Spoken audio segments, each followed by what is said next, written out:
Today on Creative Christians, singer and songwriter Angie Goeke joins me to talk music, creativity, and faith. Being in a secular industry, there is a fine line between feeling like God is allowing me to do this so that I bring people to Him. Mm-hmm. There's a fine line between that and just letting Him have control of that. That's singer-songwriter Angie Goeke, today on Creative Christians.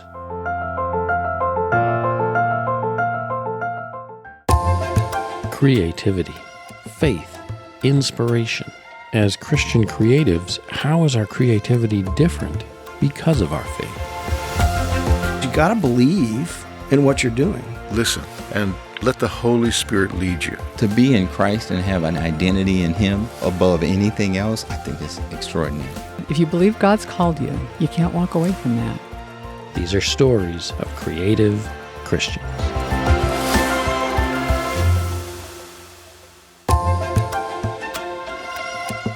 Welcome to another episode of Creative Christians, the podcast series that explores Christian creatives, their talents, their faith, and what they're doing at the intersection of both. Legendary jazz singer Ella Fitzgerald once said, "Music is the universal language. It brings people closer together." Mary Travers of Peter, Paul and Mary fame said, "Folk music has always contained a concern for the human condition." A saying that is often attributed to Eleanor Roosevelt is this: "A woman is like a tea bag. You never know how strong they are until they're in hot water." Americana singer-songwriter and music producer Mary Bragg recently was quoted as saying, "We're all just trying to write our next best song, to connect and to have someone reach for the Kleenex again. There's healing in that connection, and giving that to a person is one of my biggest priorities." Reformer Martin Luther said, "Beautiful music is the art of the prophets that can calm the agitations of the soul. It is one of the most magnificent and delightful presents God has given us." Fellow creatives, clearly we're talking music in this episode. In particular, Americana and folk music by a wonderfully talented female artist. All of the quotes I just read have some kind of connection to my guest today, and you'll uncover those connections as you listen to this interview. I'm honored to have as my guest today singer and songwriter Angie Goeke. Angie is an Americana and folk musician who released her solo debut music EP titled Knots back in 2019, followed by her first full-length album, If I Were Honest, in 2022. And at this moment, as I'm recording this, she is hard at work in the studio recording her latest album, which will be available sometime later this year here in 2024. Angie was born in Austin, Texas, grew up in a musical family, and even performed once for Her Majesty Queen Elizabeth II when she visited Texas. Angie is also an artist, has published a novel titled A Girl and Her Warhorse, worked as a theater director, teaches middle school art, serves as executive director of Not in Our City, a nonprofit raising awareness of domestic sex trafficking, and is the worship leader of a local church where her husband serves as pastor. But music is her passion. Americana Highways wrote this about her music and talent, saying, "Angie's emphasis is on her melodic appeal, smart words vividly demonstrated, and she's filled her album with heartwarming tunes and immersed them in everything that is essential to good songwriting and performance." Angie attended and graduated from my alma mater, Concordia Lutheran College, now Concordia University, Texas, back in the day.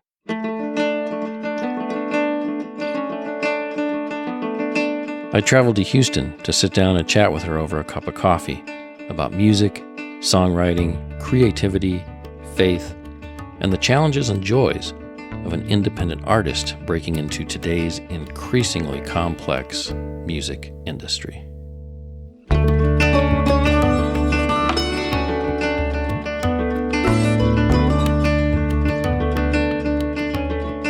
Angie, welcome to Creative Christians. Thanks for having me. You know, I can't remember if we've actually met before. I get the feeling we have, I'm sure, at Concordia or somewhere at a church or something. I just know we have. Mm-hmm. I just can't pinpoint the exact time or when that was. So I think probably Concordia, when I was at Concordia. most likely. Yeah. What years did you go there again? 1997 to 97. 2001. Okay. So I was probably, let me think, I might still have been on staff there. I'm not sure. Anyway, you're a musician, singer-songwriter, but how did music first become a significant part of your life? Well, I grew up in a very musical household. My dad was church organist, choir director, all of that. And my 3 older siblings were all involved in music in some way. And so it was around us all the time. Constantly. Huh? Constantly. Yeah. Early on, it was something that I took an interest to and spent time doing for fun, you know. Right. What about the singing part? Was that something that you were drawn to early on as well? Well, I think that my parents got a little tired of me singing to myself in the house when I was little. And I think I was first or second grade, and my dad suggested that I go audition for the Austin Children's Choir that was housed out of Concordia. I remember it well. So that was kind of the beginning of that. I stayed in it till I think 8th grade. And Wow.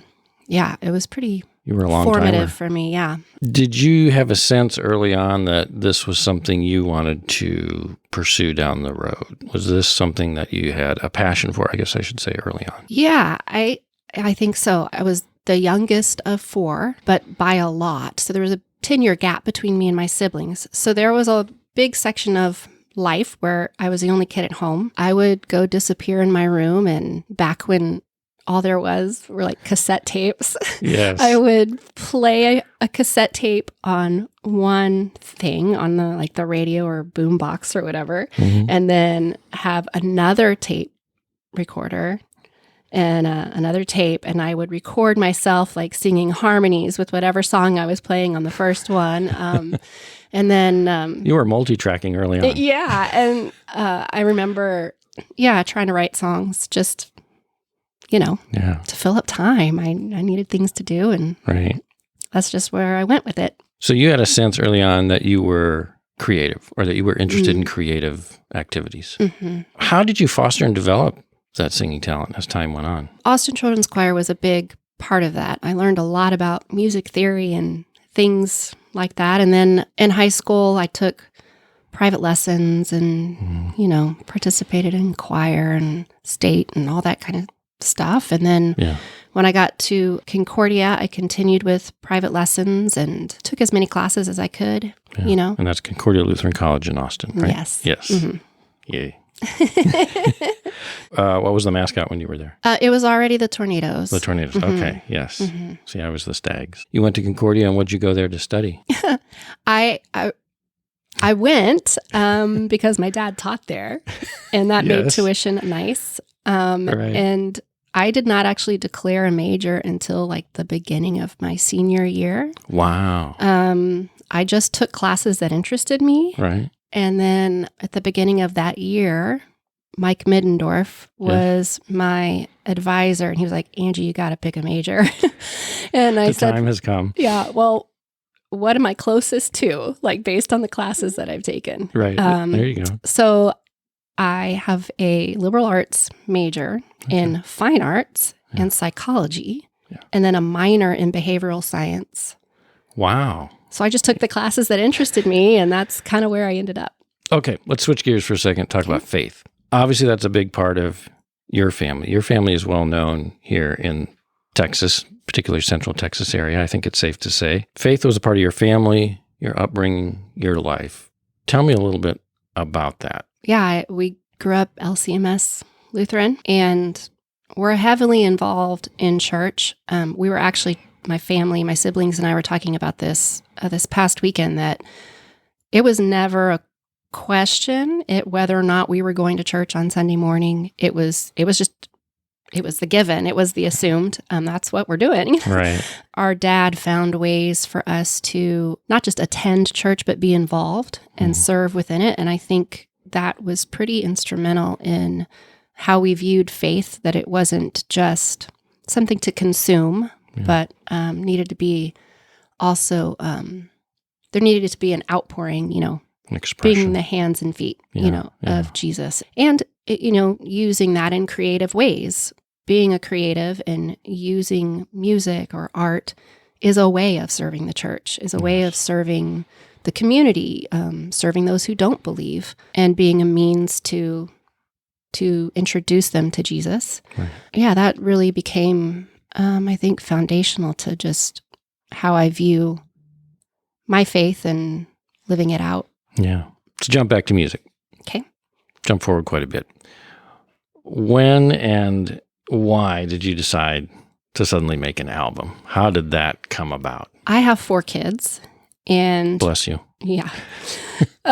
When my youngest started kindergarten, I all of a sudden had a lot of time on my hands. For most of that time, when my kids were young, I'd stayed home with them, and I had always had this passion to do something more creative, to write music and recording too, and like putting all the pieces together creatively was a big part of that motivation. But when he went to kindergarten, I thought, well, I'm not getting any younger, and I've only got so much time left. It's time to, if I want to do this, I need to do it now. Jump off and do it. Yeah. So, did you have some ideas kind of percolating already that you were like, this feels like I've got some things I want to explore? Yeah, I had been writing just for myself, at home. So there were a few things that I thought, maybe this would work. And it was more at the beginning, more a curiosity, like how will other people respond to this? I like it because it's just been for me, but how are other people going to feel about it? Are they going to connect with whatever the message was behind an individual song? I was curious about that, People's response. Yeah. I think as artists, or creatives in general, we're always curious about that and worried about that. Do you consider yourself more introverted or extroverted? Definitely introverted. Yes. See, well, of course, most creatives are, or many creatives are. And so I think there's that fascination too with how people respond to my work, whatever it may be. And to explore that is, I know some people think it's a prideful thing, and we'll talk about that a little later too, how you balance some of that in industries where you're on stage and things like that. But that's not always the case. It's just interested in seeing how people respond to the ideas and things you want to share. I think that's a fascinating part of the process. Your style has been described as this Americana, folk. I know you've got some jazz in there, probably some bluegrass really sounds in there too. Country. I saw somebody even describe it a little bit of world music, and I could hear a little of that too. But how would you describe personally your genre and style? I would say probably Americana folk, mainly because those are pretty broad terms, Yes, broad genres. So I feel like it kind of encapsulates everything. Right. Yeah, I mean, I definitely there's some jazz influence in my stuff, and maybe a little bit of country, but I try not to focus too much on the genre, right? Just let You're things just be creative, and but I do like that Americana and folk music is about storytelling, and depth of lyrics, not just surface level, typical country, like riding in my truck kind of stuff. Not that there's anything wrong with that. It's just not where I probably land. Right. So. Okay, well, now that age-old question, what artists and music has influenced you? I'm sure there's been some of those styles in those artists, but, who's influenced you over the years? When I was in high school, I was the weird kid listening to, like, Ella Fitzgerald. So I love her and her singing style. Yes. And, the old classic country, like Willie Nelson, good sad songs. Yes. And more recently, I've really been listening and learning a lot from Ava O'Donovan. I'm not familiar with her. She is, I'd say, Americana folk, but lots of bluegrass influence and just good storytelling and good mixture of instrumentation too. That's pretty cool. Yeah. Very nice.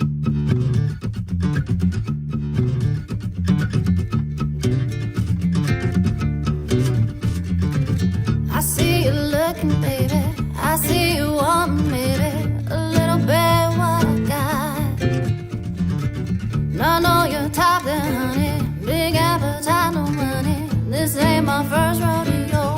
And I say, oh, no more playing your games. And I say, oh, no more, baby, it ain't happening today. My guest today is Angie Goeke, singer, songwriter. You're listening to her song, No More, from the Knots EP. That's passive talk, don't work. You're watching nothing. Well, let's walk through your music here a little bit. In 2019, I believe it was, you put out the EP Knots. Mm-hmm. Why that title, and where did some of those songs and that music come from? Well, that was my first, like we were talking about earlier, kind of first attempt to see, like, does anybody like this stuff? Yeah. You know?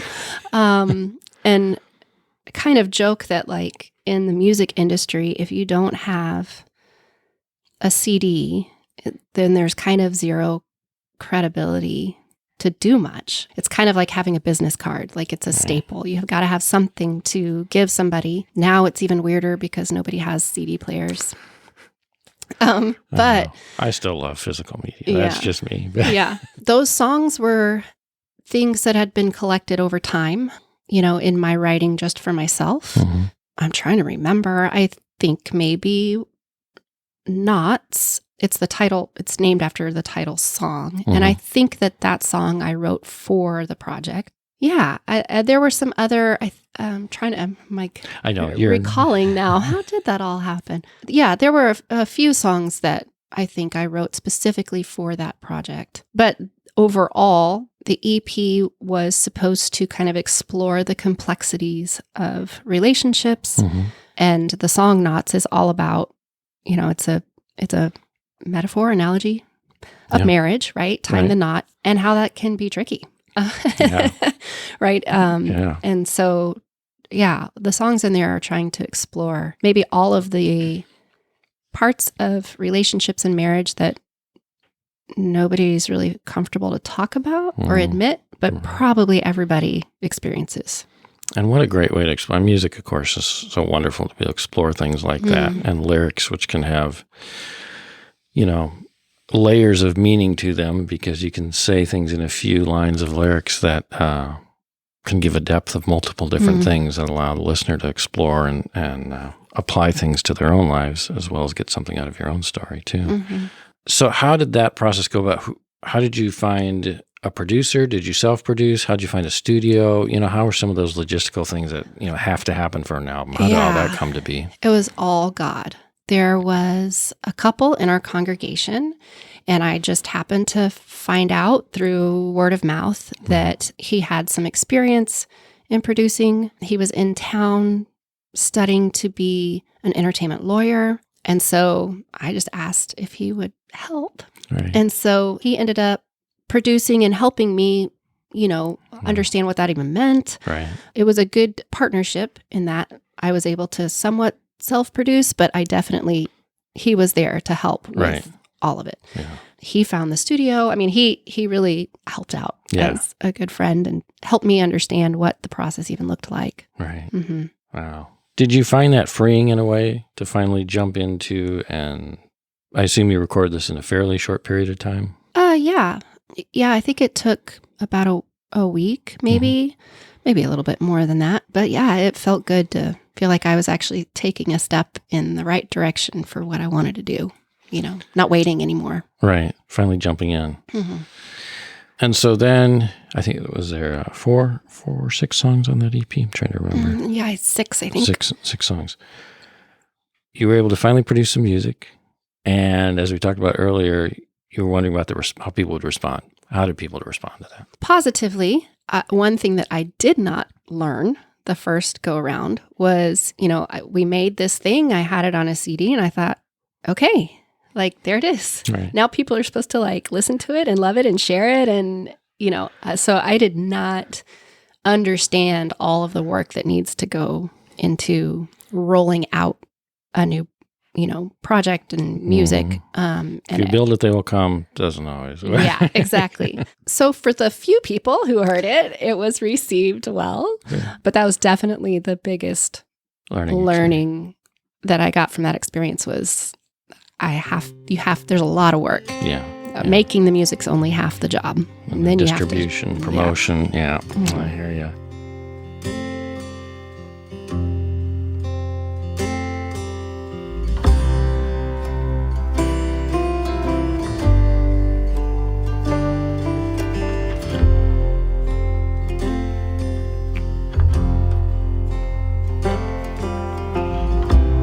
A stack of papers on the floor, 'cause she don't care anymore.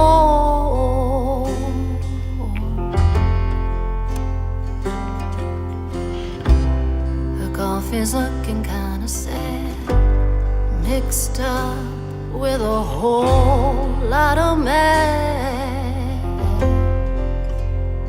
His tangled fingers with another hand, twisted hearts unscrewed the whole damn thing. And she's left with paper.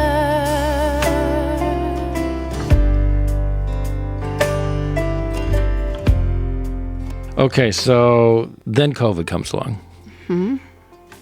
And you obviously didn't rest during that time. You decided to still be creative. Tell me about how you had a series of singles that you put out during that time.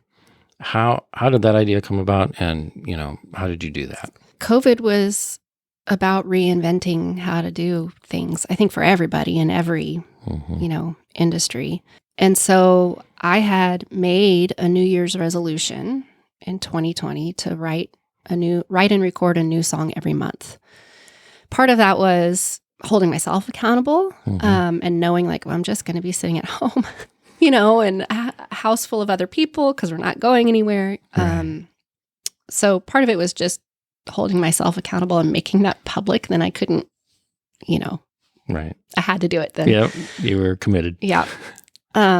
And so, that's how it kind of all started. Some of the songs had already been written, but hadn't been recorded. And so, we just did it all remotely from in my house. And I would lay down my tracks and then send that to the guitarist, and he would lay down his tracks. And then, there's one song that the steel guitar player that I had found, or the only one that I had kind of known about, was, I think, in Florida, and he sent in his stuff, and then I would send all of those tracks to Nashville to a sound engineer there, and then he mixed and mastered. And Nice. Yeah, it was really it was, again, a good learning curve. Yeah. Forced learning, but that was good. I didn't quite make all 12 songs. There were a few months that nothing happened, but Right. I got close. Yeah. Another silent backboot dinner. No words, no touch, just champagne. But for what? Just more of the same. I'm thinking how I want out. The flame here is dying. A single tear rolls down. Don't you care that I'm crying? Okay, so then we get to 2022. You finally are able to write, record, and release your first full-length album, If I Were Honest. I got to tell you, I love this album. I really do. Oh, thanks. I was listening to it again on the drive-in, as I mentioned earlier, and there's just so many songs that stand out for me on that album. But tell me about the writing of that and how that album came about. The producer for that album, Mary Bragg, she is a singer-songwriter in her own right, and I've always admired her and her writing and her voice, all of it. And she was producing her own stuff, and I heard kind of through the grapevine of all my friends that she was starting to produce for other people. And I didn't know her all that well. I mean, I knew of her. I had been at some conferences that she was at, but we didn't have a friendship or working relationship at that point. Right. So I just kind of on a whim said, I'm going to reach out and ask her if if she'd be interested in producing my next album. Yeah. I had 0 songs, but it felt like I needed to, I'm just going to fake it till I make it. Right. You want to produce my next album? And she said yes. And so then started the process of, okay, like, well, what songs what are we going to put on here? Yeah. And Mary suggested this to dig through everything I had ever written, Mm-hmm. even partially written things, go back as far as I could and send her anything that, even if it was halfway done, anything that I thought might have some legs to it. And then she kind of helped filter out through that things that stuck out to her, like, oh, I think we could really do something cool with this or something cool with this. And so, that's kind of how that happened. And there were a few, holes that needed to be filled. And so then wrote some specifically for, the project with it in mind. So that brings us to the creative process a little bit. Let's get into the nitty gritty a little bit. How do you write? What is your creative process like? Do you start with the lyrics? Do you start with the music? Do you write both? Do you write one or the other? What is that process like for you? Obviously, I'm sure, as with so many people and writers in particular, there's real life stuff that you draw upon.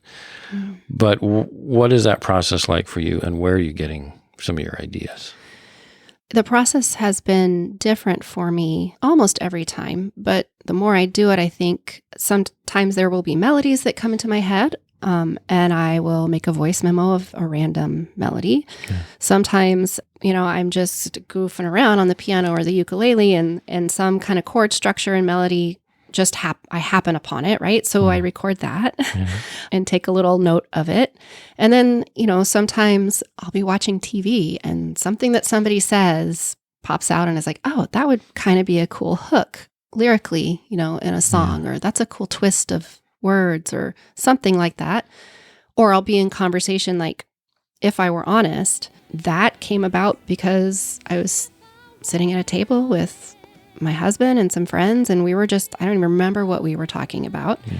And we were all laughing and joking, and whatever was being said, I said, well, if I were honest, I'd probably lie.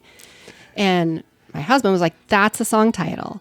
Write it down. So I have, all of these working like documents and places to store on my phone of title ideas, Right. And so sometimes if I'm starting with a title, I will write the lyrics first and write to that title. Mm-hmm. Sometimes if I'm starting with a melody, going back and listening to that little voice note, that will inspire what the song should be about. Yeah. Sometimes it's, I've got these words, now I need a melody, and I listen, right. through things, and that work it out. Pairs together. You brought up a great word when you said inspire. What inspires you?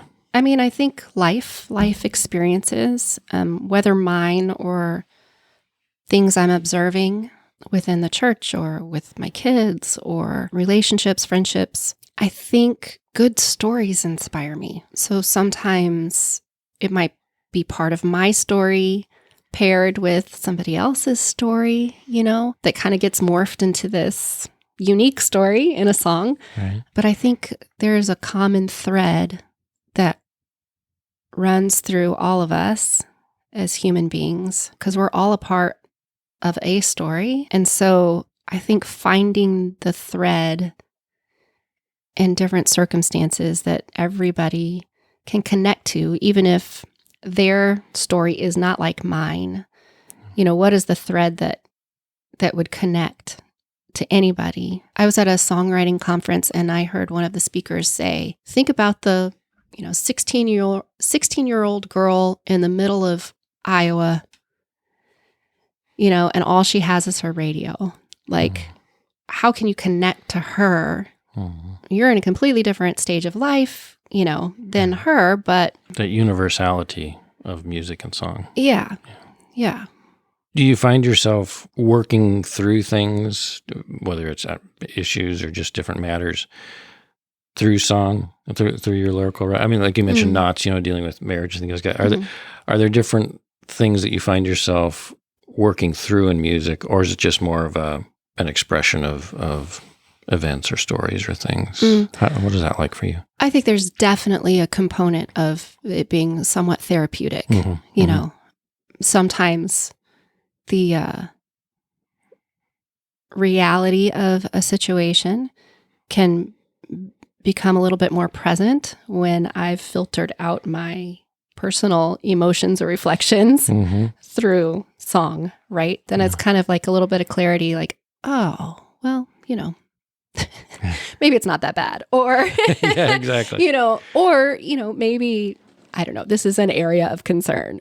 Right. All those kinds of things. You know, and maybe that's why I like sad songs. Sometimes, you know, writing a sad song is therapeutic. Absolutely. It's a way to get all of that out, and just like journaling or, you know, tons of other ways to work things out. But there's definitely that therapeutic side cathartic to it. kind of element to it. I noticed that listening to your album driving in again today, there is a certain melancholy element to some of the songs, which is nice because your voice really works well with that. And you've got quite a different range of styles, I have to say, with your voice. Because one song you can sound, I think it's the first track, If I Pray. Is that what So I Pray. So I Pray, thank you. You know, you've got kind of a different sound there, and then you get to Leftovers, and it's a different vocal sound. But I love that. You've really got this unique style, even from song to song, that fits the different, for lack of a better word, the different styles of music that you're approaching on each song, and I love that.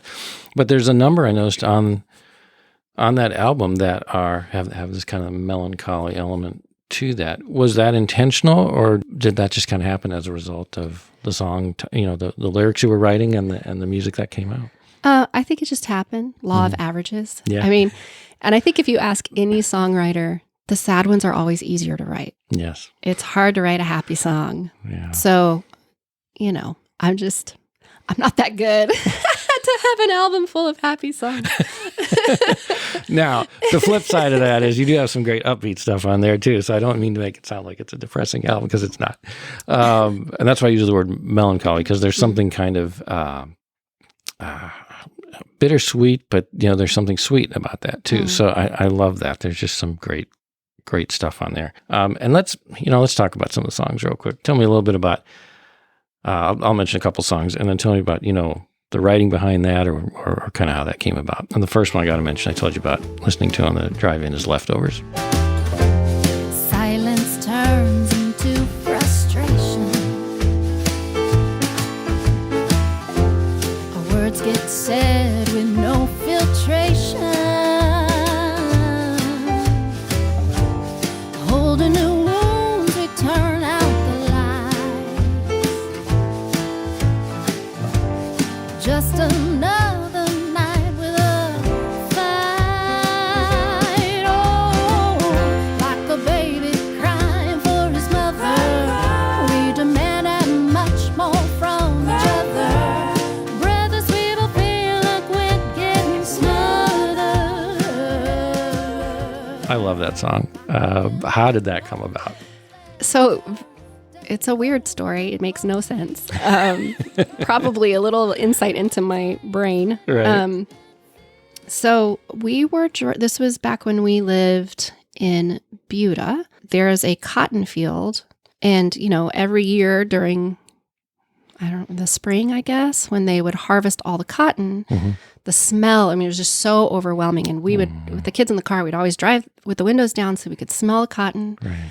And then there was always leftover cotton that would, you know, roll across the highway and get caught in the weeds. And so the idea of leftovers, or just the idea of things getting left over, and just, you know, cotton is such a sweet smelling thing, but for there to be just leftover rolling across the highway, getting run over by cars, it was an interesting thought to me. Yeah. So that was kind of where it started. And then when I started writing from that, that's where kind of life crept in. With 4 kids, you know, there's not a whole lot left over at the end of the day for just the marriage and relationally, friends, you know, anybody outside of the context of those 4 people. Right. That's kind of how that all developed. I love And that. I wanted it to sound a little quirky and upbeat because that's also like what it feels like in our house, especially back then when our kids were those ages. Yeah. A little chaotic, but fun, Right. Yeah. Next one, Whiskey in a Teacup. That was one of the singles, right? And you did a music video for that too. I did. So tell me Yeah. about that whole process as well. The song itself came about, I actually had coffee with another singer-songwriter who happened to be male, and I am an introvert. And so we sit down for this coffee, and he kind of just starts telling me all these things that he thinks that I should do for my career.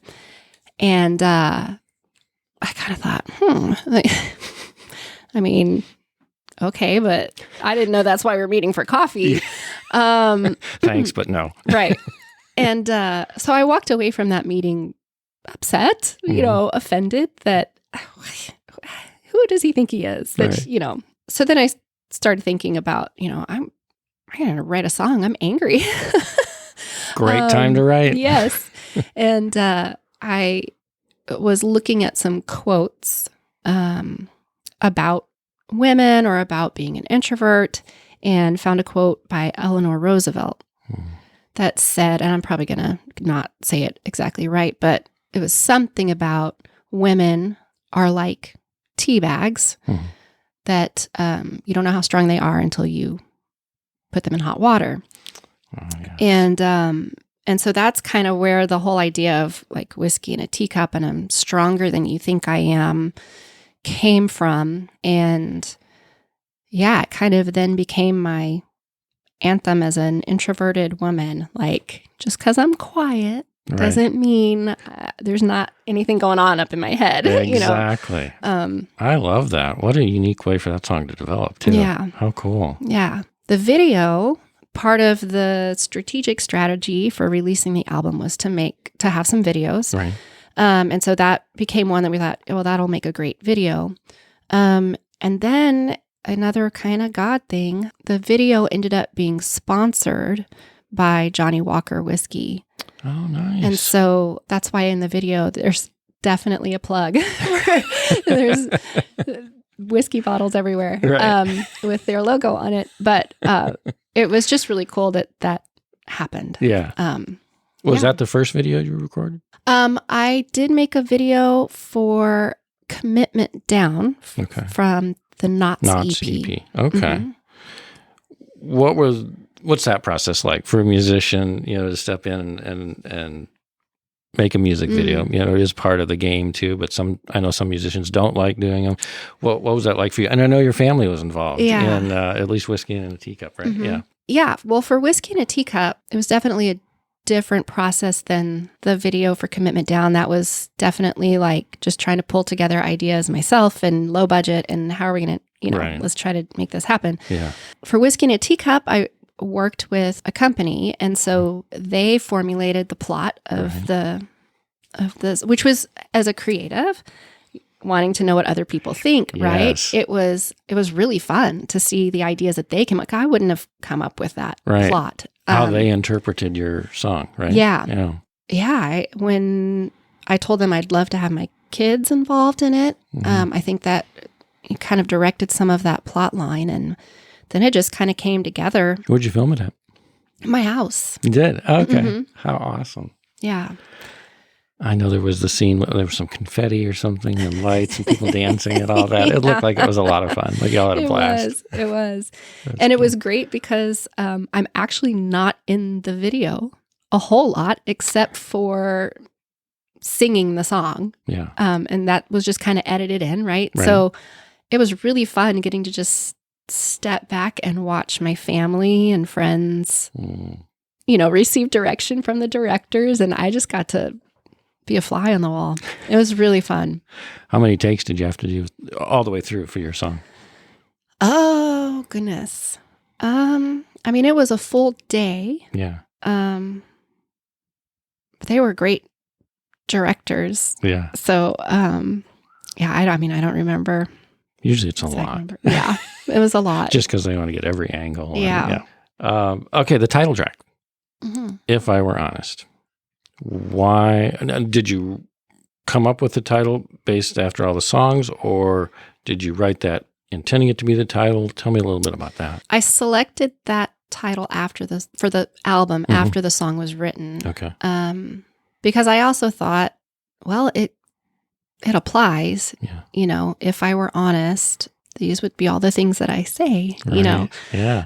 and for me, the album. You know, you mentioned earlier that like there's kind of all these different genres Mhm. that come together in it, and I felt like the album, being my first full length album, was a way for all the different kind of sides of me to be represented, Yeah. from the melancholy Right.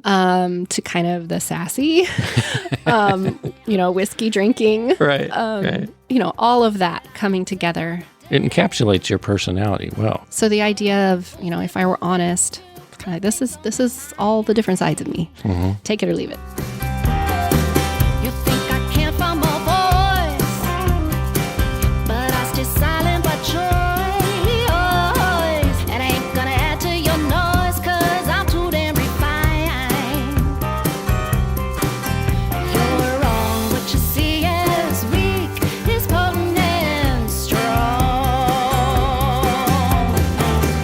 Ooh-wee. Developing the music, is that something that's really more collaborative with a lot of the musicians, especially, I mean, a little bit later we can talk about live versus studio and kind of the different environments. You've done both, and kind of, or feel free to integrate that here, whatever you feel best to respond to. But that collaboration with a producer and with musicians, what is that like, working with other people in the collaborative process to develop your music? Do you find yourself wanting to, you know, especially early on, your first efforts wanting to wrestle control, say, no, let's, you know, I want to do it this way?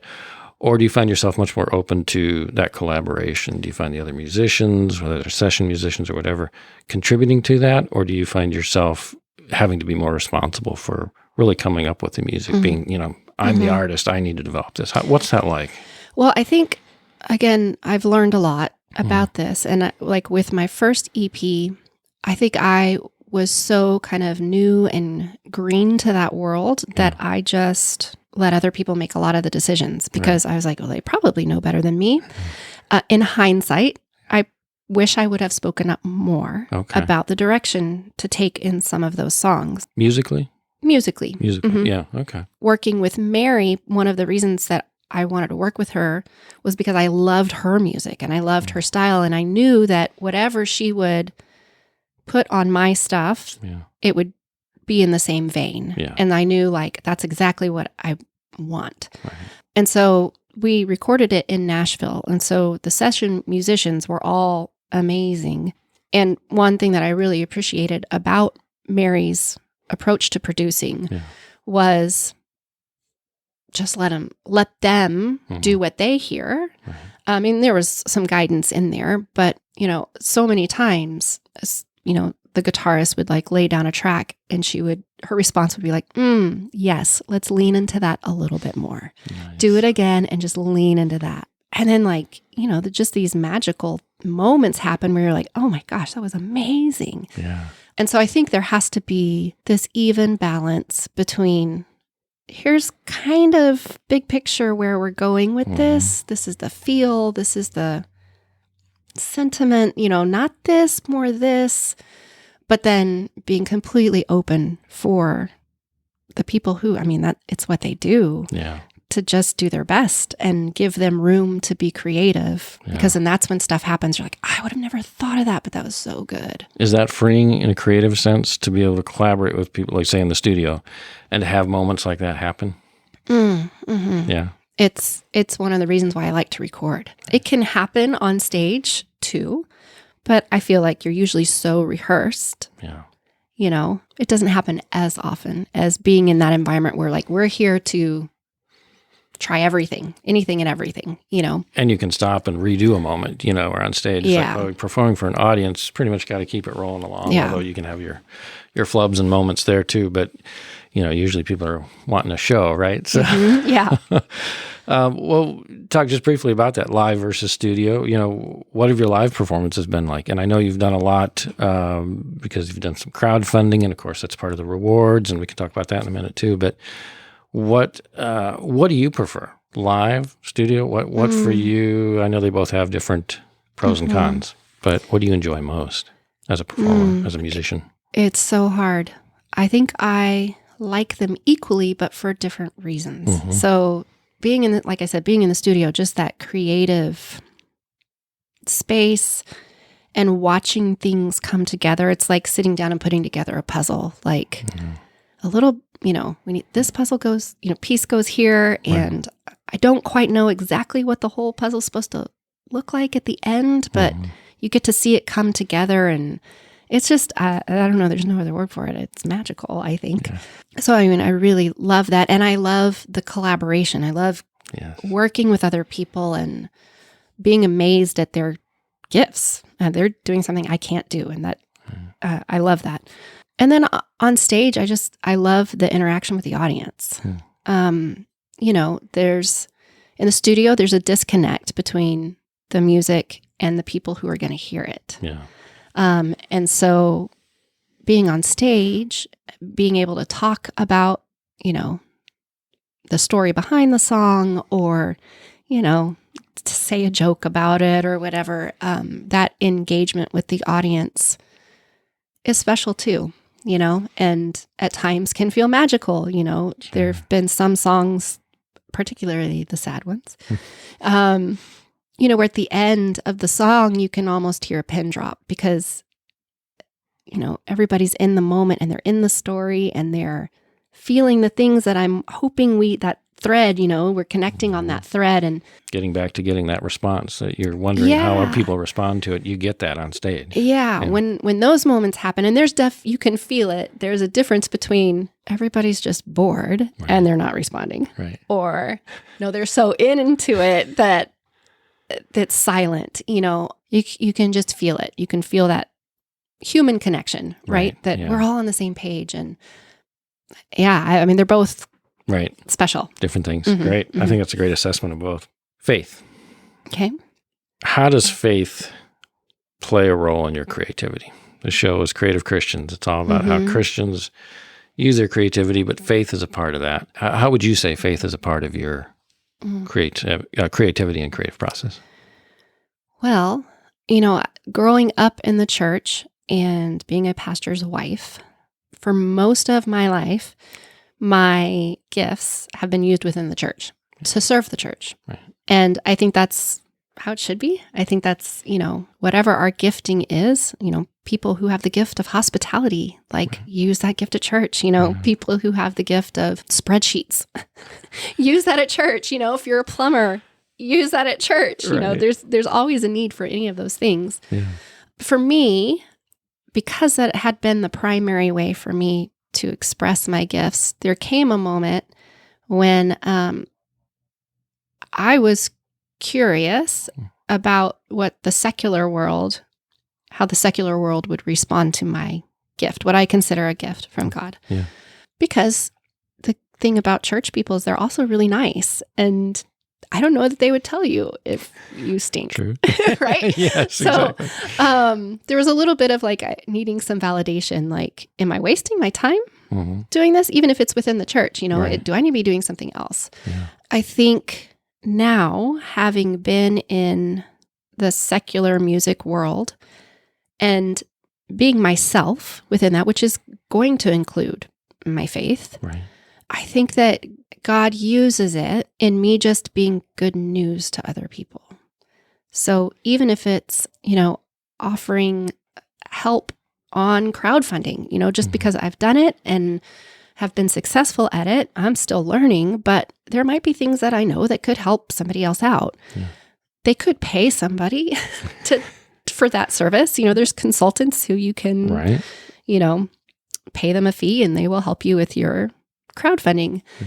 I just want to be good news and be helpful. And I think there is a fine line between feeling like the goal or the purpose of me being in a secular industry, there is a fine line between feeling like God is allowing me to do this so that I bring people to him. There's a fine line between that and just letting him have control of that. I had gone to a counseling session right kind of when I was starting on this journey of secular music, and things were going well, and I was getting some good feedback and good rapport with people, and it just so happened at the same time that there were some layoffs at church, and so I was not working in the church at that time. So it was a big shift for me. I wasn't kind of doing both at the same time, and the counselor asked, "Why do you think God is giving you rapport?" And my first thought, the good Sunday school answer, was so that he can lead people to Jesus. So he's using me for the greater kingdom and that kind of thing. Yeah. And the counselor said, maybe that's just a natural byproduct that just happens. But maybe God's goal in this is to just love you. That brings you joy. It brings you happiness. And maybe he just wants to lavish you with love because he loves you and he wants you to be happy. He wants you to have joy. Nice. And for me, that was such a mind-blowing thought that, having grown up in the church and it being all about serving, which that's a good thing. Right. You can, I think there's, it can be twisted in our minds that God's only interested in us to use us for his glory. Yeah. And then we kind of start feeling like a used up, mop in the corner. Like, here's another spill, go clean it up. Here's, and not really valued. The joy can kind of be lost in that when we feel like we're being just used by the church to output. I think especially as creatives, we are used a lot by the church. Yes. And I say that going like, but we should also give our gifts, right? No, I hear you. But there's a fine line. It can be abused. Yes. And so for me, that was so freeing. That's a wonderful sentiment. Just to kind of, maybe God is doing this just for me to relish his love and to be in the moment with him. Mm-hmm. That's a wonderful, wonderful sentiment. And we don't think about that often enough. Especially in this day and age of media oversaturation. We're all thinking we should be here for grander purposes. And we are, but at the same time, what if through this gift, what if through this moment, what if through this album, this song, whatever it may be, God just wants me to be known that I'm loved by him. Mm-hmm. That's awesome. Yeah. I mean, because honestly, he doesn't need me. Yeah. He's God. That's true. He can do whatever he wants, however he wants it. Right. I'm not so important, or my gift is not so amazing that without it, he's not going to still accomplish his will. Yeah. And so there's a humility that comes with that I'm not actually needed as much as I think I'm needed. Yeah. And a freedom that's just like, you know what? God chose you anyway. Yeah. Yeah. We're not needed, but God chose us anyway. Yeah. That's beautiful. Particularly significant mentor for you. I know you mentioned Mary Bragg on your last album. I assume that she was obviously sounded like a pretty significant mentor for you. Or were there others in the process so far? Ken Gaines, he used to be here in Houston. He's recently moved. Amazing performer, amazing songwriter, has years ahead of me, but he used to offer classes and host a song circle where everybody could come and share their songs and get feedback and that kind of thing. I remember I specifically asked him, will you be my mentor? So he's been good at some of the practical things and also the balancing of, keep it fun. Yeah. Yeah. That's good. Yeah. And then I'm going way back. I would even say Bernie Gassler, who started Austin Children's Choir. I was going to ask you about him earlier. Yes. He was a foundation of that organization for so long. What an incredible man he was. You talk about getting into secular music, right? So you don't consider your albums, and I know this is all labeling, Christian albums, right? It's your music, Yeah. period. Mm-hmm. Have you encountered any pushback from people either in the church or just, in your circles of influence that maybe have questioned that in any way, knowing who you are, knowing that your faith? Why aren't you doing Christian music or something like that? Have you had to deal with any of that? There have been a few well-meaning, lovely ladies in the church who just, not that, why aren't you? But I'd really like it if you did, kind of, gentle nudging. Right. I find worship music particularly difficult to write. My music, when I'm writing, does not often lend itself to be overly corporate singable. Right. I like crazy melodies and unique chord structures and that kind of thing. And so, worship music has a different goal. Mm-hmm. It needs to be super accessible Right. to anybody singing it. And I find that more difficult to write. Right. Just because when I sit down to write, I want to get super creative and find the different thing to do here and not maybe the predictable thing. Yeah. As far as pushback, I don't know that I've received pushback. It hasn't been a big issue for you. Yeah. That's good.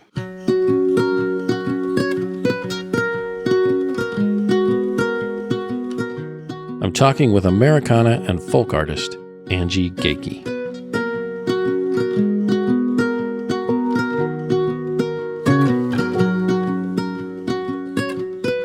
Crowdfunding. Let's talk about that for a second, because I think this is the first time you've done this with the album that you're working on. Is that correct? Or was If I Were Honest also crowdfunded? It also was It was. crowdfunded. Yeah. Okay. So this is my second time to do it. Okay. So tell me about that process, both with If I Were Honest and now this current album that you're actually at work on right now, as I understand it. So I will say that crowdfunding is my least favorite thing on the planet to do, but it's necessary when you're an independent artist. There's no label paying, to help make this music Right. or get it out to the world. I mean, it's an expensive endeavor. They warn you when you get started, you will never make your money back. Yeah. Right. But that's not why we do it. Right. It is. But it'd be nice to make the money back. It would be nice. It's just so much work. Yeah. And it is so nerve-wracking. I bet. The first time that I did it, not ever having done it, I was worried I'm not going to reach my goal. Because if you don't reach the goal, you don't collect any money, and that's it. You've got nothing. Right. Now, with If I Were Honest, I had already made the album when I did the crowdfunding. Okay. So the money on a credit card Right. was already spent. I did not have the money, but we spent it Right. to make it happen. And so the crowdfunding was really about Paying off the debt. paying off the debt. And then if there was anything left over, going towards promoting it and Right. marketing and that kind of stuff. Yeah. And it's expensive with all the reward side of things too, right? Because you have to figure that in to kind of take care of that side of it too, right? Yes. Okay. But I'm learning how to be smarter about that. Tell me. Rewards Do that tell. don't cost as much or anything at Yes. all. So, experiences Mhm. don't cost anything. Right. The good thing about digital music is that I don't have to mail it. Yes. There's no fee for it to go, through the airwaves. Yeah, you don't have to burn a CD, manufacture it, duplicate it, all Exactly. that, print it. Yeah. This last time I was just, again, I think it's all God working things out. But some of the rewards that I had were because, people heard that I was doing this Mhm. and, in the middle of the campaign reached out to me and said, hey, how about we offer this, concert here in my venue and with all of these things. And so those things didn't cost me anything, Right. Yeah. They were essentially making a donation, Right. it just happened to all work out. That going down to the wire, Do you feel confident, when you're in the midst of it, this is gonna happen? I know somebody's gonna swoop in at the end and do this, or is it much more tense than that? Oh, it's so tense, especially this last time on the last day of the campaign. When I woke up in the morning, I think that we were only 49% funded. So I roughly needed to raise like $12,000 in like 6 hours, or something like that. 10 hours maybe. Did you think this album ain't happening when you woke up? Yeah. Yeah. And I was, okay, what's plan B? Okay, I could open up another credit card. I could be somebody else. I could make up a name and be that person and donate the rest so that I at least get what I've raised so far. I mean, there were all kinds of thoughts going through my head. How can I make this happen? Yeah. But I was trying to think, okay, what friends do I have who I could just really, Save I know me. you have a lot of money. Can you just loan me some and I'll pay you back, but it was down to the wire. I think the last 45 minutes still needed, I think, roughly around $3,000 to reach the goal. And I was like, 45 minutes, this isn't happening, know? And 2 people actually swept in with the exact amount that was needed. So I ended up making more than the goal. That's great. Yeah, it was, I was sitting at our kitchen table for that entire 10 hours, like texting people, emailing people, calling people, You're active. You're not just sitting there watching the computer. You're active during that whole process, aren't you? Yeah. Wow. It is a ton of work, and asking people to give is hard for me. It's not a comfortable feeling. Right. You know what I mean? Well, then on the flip side, then after you've got it done, the rewards, even those that don't necessarily, quote unquote maybe cost you time, you have to do the performances and stuff like that. Is that a challenge then after the fact too, to kind of fulfill all of that? Yeah. I think some of that is just staying on top of it. I mean, like you're doing all this work and you're doing all this work, and then you make the goal, and it's very easy to just, relax and I'm kind done. of like, think I'm done. Yeah. Staying on top of it to like fulfill those rewards it's hard. Yeah. It just becomes a part of the puzzle. Right. It has to be done. Yeah. Let's talk about the streaming side of things. I remember a while back you had shared on social media a little bit at one point about some of the frustrations of how artists, aren't fairly compensated. And I've heard this a lot from a lot of different artists before too. This is kind of a common thing, but whether it's iTunes or whatever the streaming platform may be, getting compensated for your work is pretty minimal through these platforms, right? Mm-hmm. Talk to me a little bit about that, because you've learned about that side of things too, that a lot of others may not know about. Streaming, it's an artist makes fractions of a penny on one stream. You've got to get millions of streams to even get close to a number that could potentially be, not require you to have another job or 2 on the side. Right. It is the way that it is. Like, there's not a whole lot as artists that we can do about it. And so it just requires there to be a whole nother layer to the business. Right. And I've had to look at my music endeavors as I'm starting a business, because it costs a lot of money to make a record. It costs a lot of money to produce this stuff. Yeah. And so just getting creative with other products. Right. And how can I sell merchandise at shows or online, because just selling the music on streaming isn't going to make it, you know? Yeah. And even, I think artists are also, not everywhere, but undercompensated for even live music. Mm-hmm. The whole adage about like, well, you're getting, exposure. Free promotion. Like, that's probably the most insulting thing you could ever say to a professional musician or artist. It's hours of practice, hours of work, hours of creating and writing. If I usually play out with a guitarist, or if I have, a full band, like, I got to pay those guys. This is their, meat and potatoes. It's feeding them. And so it's just nobody's in it to make money, I guess, is my point. Yeah. Mm-hmm. And too often, as you mentioned or alluded to, it's accepted that way by Mm-hmm. others too, as opposed to compensating artists for what they're worth. Mm-hmm. Yeah, just simply thinking about the amount of consumption of music Mm-hmm. in one person's daily life, even if they don't turn on the radio in the car, Right. even if they're not streaming music, Right. they're going to the grocery store and consuming music while they shop. Any department store, right? There's music. If they go home and watch TV, Right. if they watch Netflix, Yeah. there's music and all of that stuff, right? And so I think understanding how much the average person, whether they are a live music fan or, Right. right, they don't listen to music for a hobby or enjoyment, they are still consuming Yeah. my product. Right. So at what point then do we get compensated for that, Exactly. And yet, is streaming do you need it or is that something even you're evaluating? Is it necessary? Is it necessary for promotion?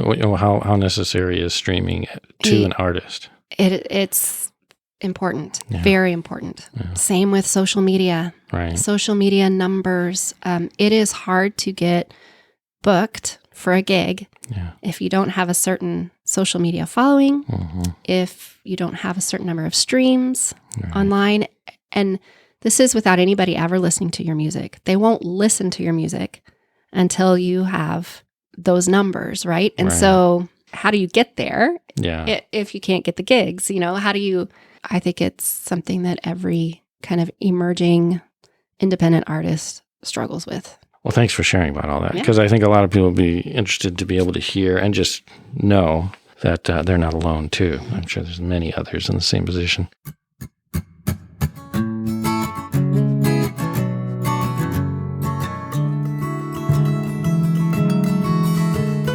Singer, songwriter, and Christian creative Angie Goeke is talking with me today on Creative Christians.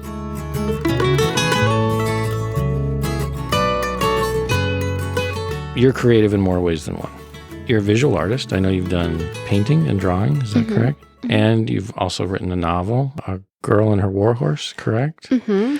Creative in a number of different ways. You're a creative in several different modes and means and methods. Tell me about those aspects of your creativity too, and how those are a part of you. Well, the book is just a really random thing. It happened to come about from counseling sessions where the counselor said you should journal and all this kind of stuff. And so I spent a year journaling and reflecting and handed it to her kind of like, I did my homework. Here it is. And then about a week later, she called me and asked if I'd be willing to share it in book form. So that's kind of how that all happened. I don't even consider myself a writer because I don't know if I would ever sit down and write another book. Right. It was definitely that season and that time and place kind of thing. Yeah. As far as visual art, that is definitely therapeutic for me. Mm. I have to do it at least once a week. I can tell when I haven't in my just demeanor towards other people and my general disposition changes. What media do you work with? Tell us a little about that. And what do you create? Well, I like to do a lot of watercolor and a lot of just kind of free drawing, like Zentangle, basically doodling. Right. I do like to do some ceramics also. That just takes more time and more space. Right. So I teach art, middle school art part-time. Oh, So I get to kind of use that as a way to express yourself. express myself and engage in that. And it's fun. You've talked a lot about your experiences here in music and creating music. What's maybe kind of an overarching word of advice that you could give to other Christian creatives who are listening today, either about music specifically or just about, expressing your faith through your creativity? What are some words of wisdom you might have to share with our listeners? Well, I think what's been pivotal for me is that conversation that I had with that counselor that, God is not interested in using your gifts and squeezing you out like a sponge. Right. He gave you those gifts for the betterment of the world. Yeah. And that means joy and happiness. And, Jesus said he came so that we can have life and have it to the fullest. Yeah. And that's part of being creative. Does that mean other people will see Jesus through that? Probably. That's just going to be a natural byproduct, right? Right. I don't know. My advice would be not to get so fixated on that being the end goal and to just be in the moment and enjoy it and be thankful. Are you going to play a little tune for us today? I can, sure. That would be awesome. We're going to have you play us out of the show today. So what song are you going to sing for us today? I don't know yet. I've been trying It'll to be a narrow surprise. it down. Well, then I'm going to turn it over to you here in a second. And this is Angie Goeke singing a mystery song.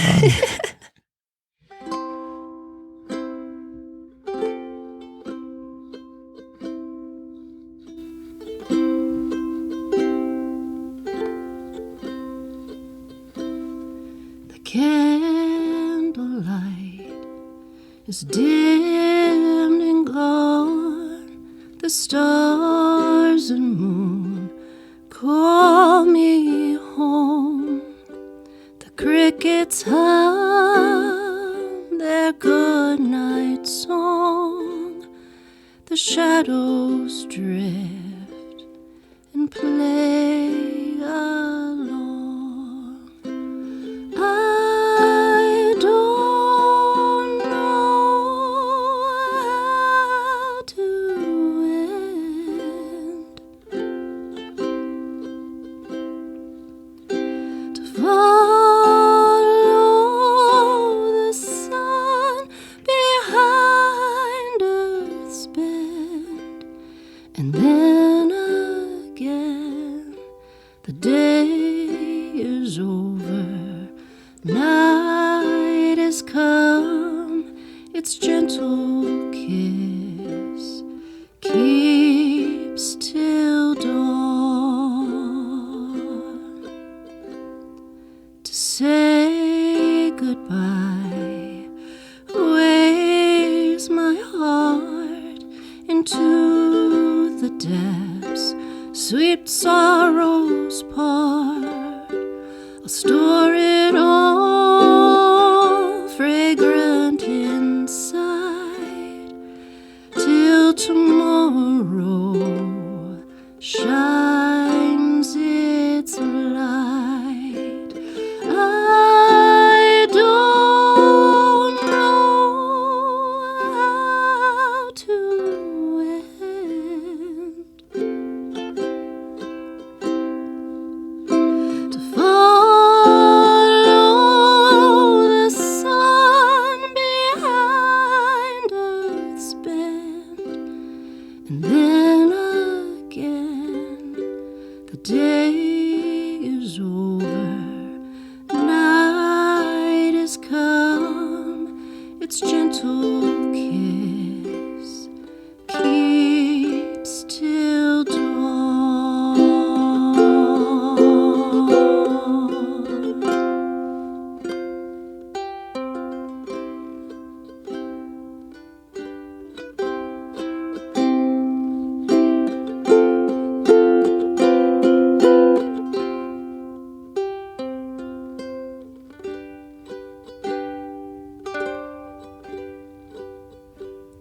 To say goodbye weighs my heart into the depths, sweet sorrows part.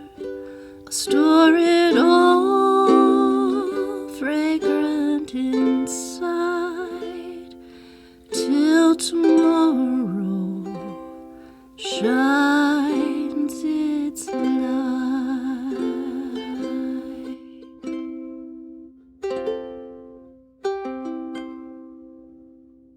As Angie finished singing Farewell, a song she closes her live shows with, I looked up from monitoring the recording.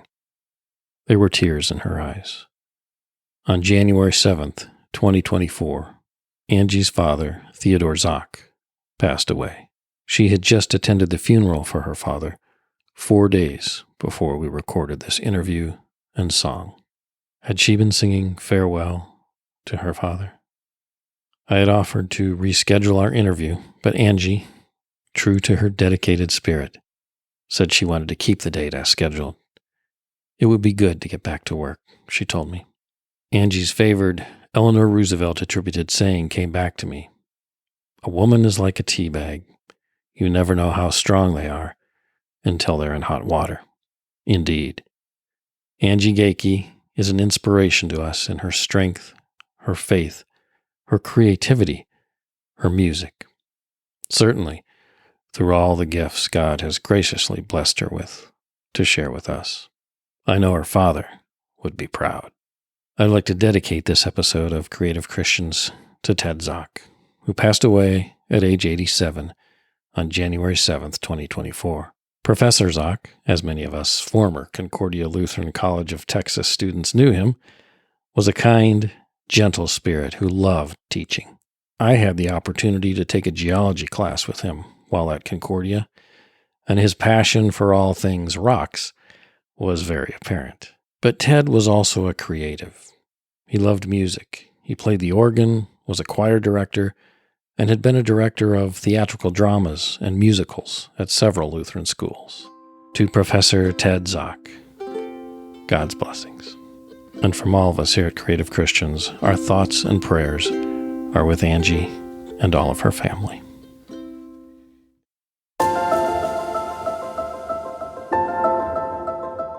That closes out this episode of Creative Christians. My guest today has been the very talented singer-songwriter Angie Goeke. Visit her website at angiegoeke.com. That's ANGIEGOEKE.com to learn more about her and her music, touring schedule, music videos, where to follow her on social media, as well as find out how to order her book, A Girl and Her Warhorse. Much of the music you heard in today's episode are samples of tracks from Angie's albums, both her EP Knots and her full-length album, If I Were Honest. I'd highly recommend you checking them out on iTunes, Spotify, and so many other streaming platforms. I'd also encourage you to check out one of her live shows. If you do, tell her you found out about her here on Creative Christians. If you haven't yet, be sure to subscribe to Creative Christians to catch each and every new episode of the show. I'd really appreciate it if, after listening, you'd take a moment to rate the show.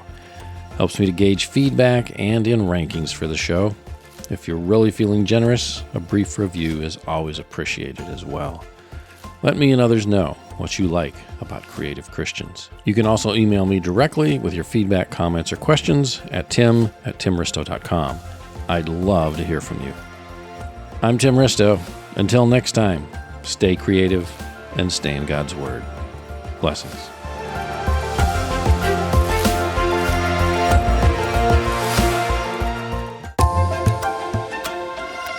Creative Christians is produced by yours truly, Tim Risto. Special thanks to my guest, Angie Goeke, and Angie Goeke Music.